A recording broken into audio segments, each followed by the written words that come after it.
Alors moi, je suis très content d'avoir Patrick à cette intervention parce que on s'est connus dans une vie antérieure.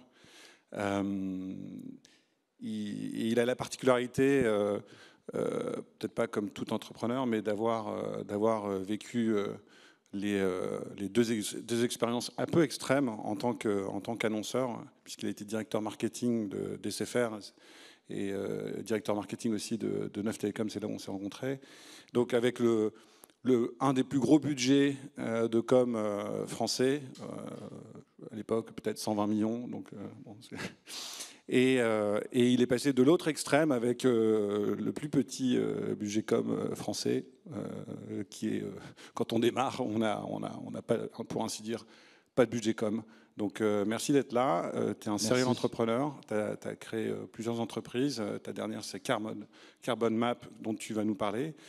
Mais la première question, c'est comment ça se passe déjà dans ta nouvelle entreprise et puis revenir sur, selon toi, les défis de com lorsqu'on est entrepreneur et qu'on vient en plus, peut-être qu'on est un peu déformé quand on est un très gros annonceur avec des très gros moyens. Alors, bonjour à tous, merci Anthony. Moi, ma nouvelle boîte Carbon Map, c'est un software B2B très différent. Alors là, c'est un autre extrême de Foodcherry et Season qui étaient des services B2C. Là aussi, il y a pas mal d'enseignements, ce n'est pas du tout les mêmes ressorts, pas les mêmes leviers. On pourra peut-être y revenir.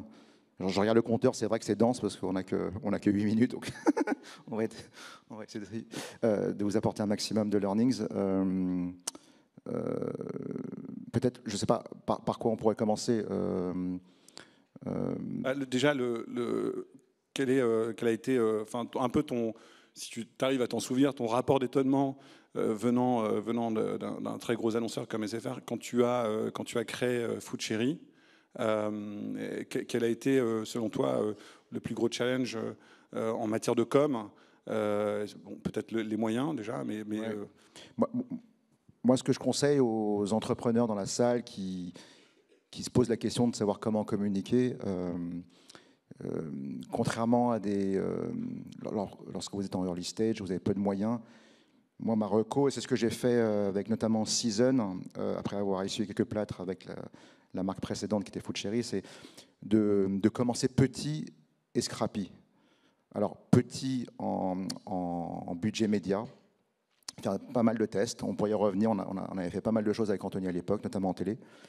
Et scrappy sur la partie content et créa. Moi, je recommande fortement au début d'être très clair sur l'identité de marque, d'être très clair sur le territoire, la créa, mais de ne pas surinvestir en sachant que lorsque vous démarrez une boîte, les choses vont changer très vite, 6 mois après, 12 mois après. Donc vraiment faire le maximum de choses avec peu de moyens et à la limite même, je me souviens pour Season, notre premier spot, notre première campagne TV, c'était un test.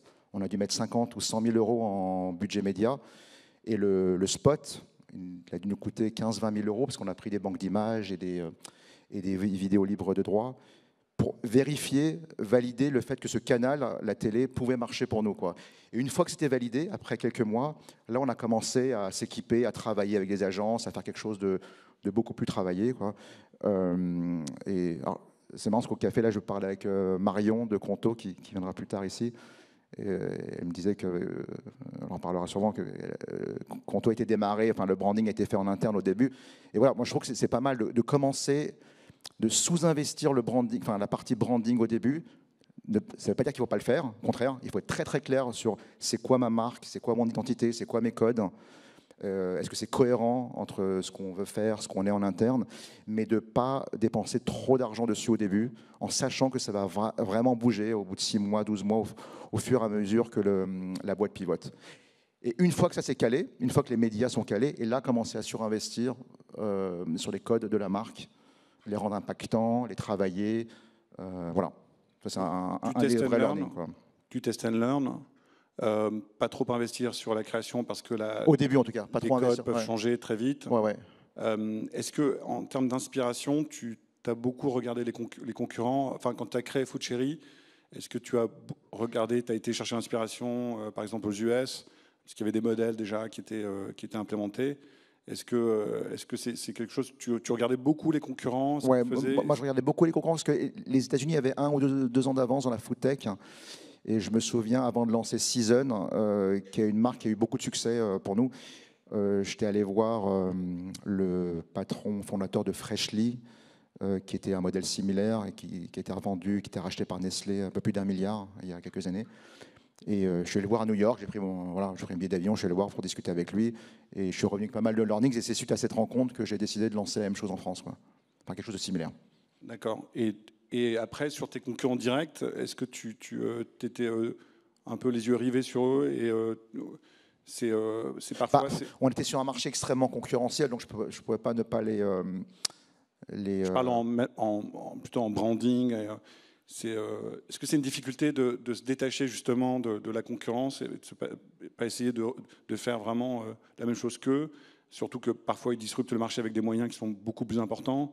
Donc est-ce qu'il faut un peu garder ça, être raisonnable et ne pas essayer de comment tu trouves l'inspiration et comment tu arrives à avoir une vision de ce qu'il faut faire sans pour autant être influencé par les concurrents qui peuvent investir 10 fois plus que toi?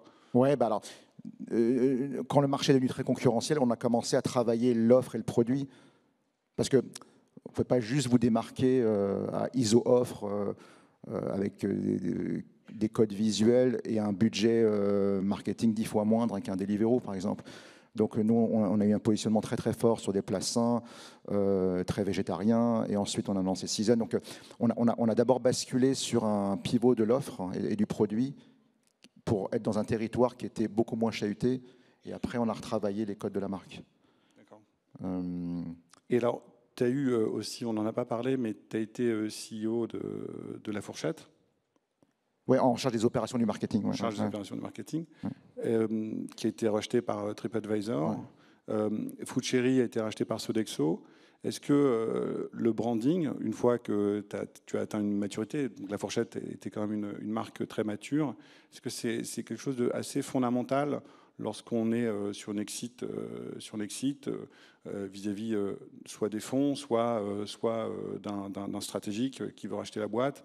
Est-ce que tu trouves, alors évidemment quand on est une marque forte, on est beaucoup plus appétent pour un acquéreur potentiel, mais est-ce que c'est quelque chose qui selon toi est fondamental? Alors, non, je ne dirais pas que c'est fondamental. Moi j'ai toujours trouvé qu'une marque forte, ça a énormément d'impact et d'importance pour l'interne. Je pense que c'est un point de ralliement très très fort pour les équipes, pour la culture, pour la marque employeur.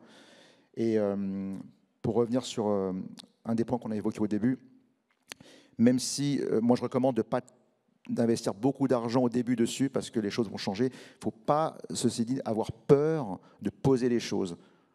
Créer un logo, une marque, un territoire, même si ça bouge, ce n'est pas grave. Il y a plein de belles boîtes qui ont changé de nom, de territoire, N fois dans leur cycle de vie.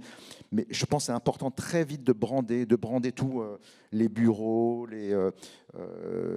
tout, quoi. Enfin, pour l'interne, parce que j'ai toujours été hyper impressionné par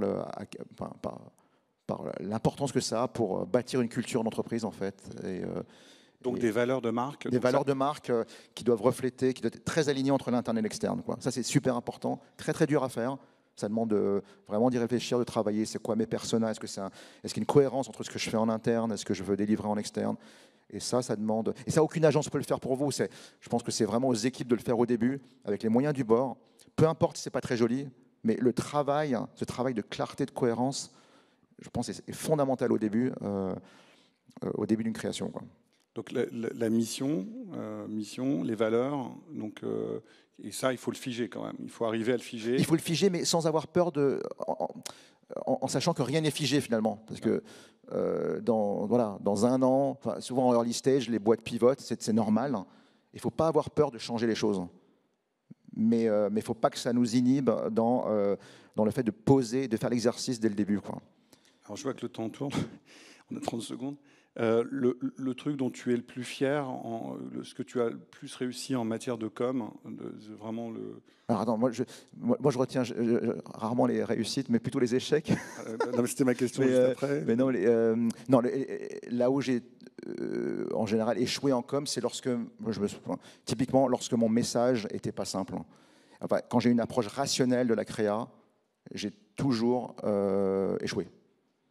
Donc, en fait, ne jamais faire une créa avec le prix, la proposition de valeur, les bullet points, comme on a tous envie de le faire au début. On a vraiment envie que les gens comprennent de quoi l'offre est faite, mais en fait, il faut pas. Il faut avoir une approche ultra émotionnelle, un message, le test du 4x3, comment je résume ce que je veux dire en une phrase sur un 4x3 et un visuel, c'est tout.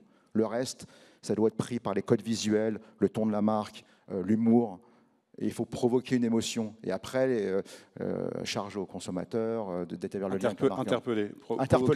Il ne faut pas aller beaucoup plus loin. Et à chaque fois que je cherchais à aller plus loin, parce que ça me rassurait, nous et nos équipes, d'aller plus loin, de tout mettre. À chaque fois, c'était un fiasco. Bien sûr. Okay, voilà. Okay. Et le dernier conseil avant... Il faut une agence, en fait. Oui, il faut une... Mais c'est un travail interne aussi, hein, c'est hyper important. L'autre truc, c'est que ma reco aussi, c'est de ne pas avoir peur de tester très tôt la télé. Le digital marketing, c'est super, mais à la fin, quand même, ça reste ramené au coût d'acquisition, ça reste relativement élevé.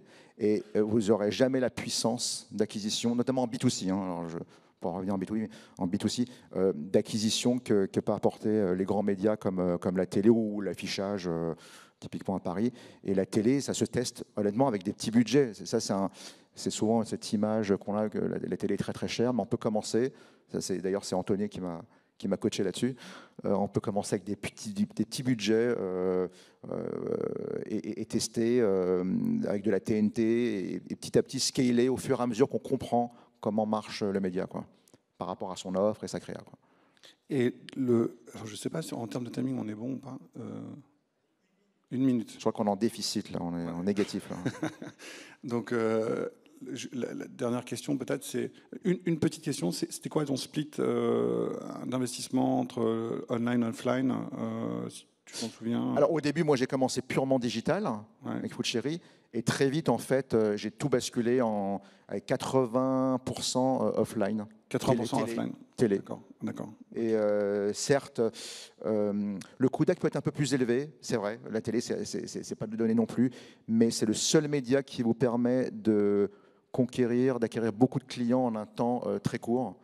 Et donc, lorsqu'on est en early stage, je pense que le volume d'acquisition reste hyper important, probablement plus important que le coût d'acc. Le coût d'acc, on a toujours le temps de le travailler dans les années qui suivent, mais au tout début, il faut prendre des clients et tester l'offre, quoi. Quand on est très financé. Quand on est très financé. Ok, et juste sur Carbon Map, peut-être ton défi, parce qu'on est vraiment sur des cibles qui n'ont rien à voir. Ça n'a rien à voir, donc du coup, moi, je ne vais pas faire de la com grand public, parce que Carbon Map, c'est un peu le SAP de l'environnement, c'est une plateforme de comptabilité environnementale pour l'industrie agroalimentaire, en anticipation de l'éco-score qui va venir sur tous les produits finis bientôt. Donc, on aide les industriels à mesurer l'impact sur l'environnement de leurs pratiques agricoles, au niveau des produits finis, des SKUs. Et là, je n'ai pas les mêmes ressorts. Et même pour moi, c'est un apprentissage continu. Et là, je vais pas mal investir en brand content, faire des webinars, créer du contenu, des articles, avec de l'expertise, parce qu'il y a pas mal de sujets scientifiques dans ce qu'on fait. Donc, ce n'est pas du tout les mêmes ressorts, mais voilà, beaucoup de brand content. Ok, super. Je pense qu'on a terminé. Un immense merci à toi, Patrick. Merci. Et puis, merci à toutes ces années, surtout. Je t'en prie, on te souhaite le meilleur pour Carbon Map. C'est un super coach. Hein. On te souhaite le meilleur pour Carbon Map. Merci, en tout cas. Bravo pour cette nouvelle aventure. Merci, Patrick. Merci, Anthony.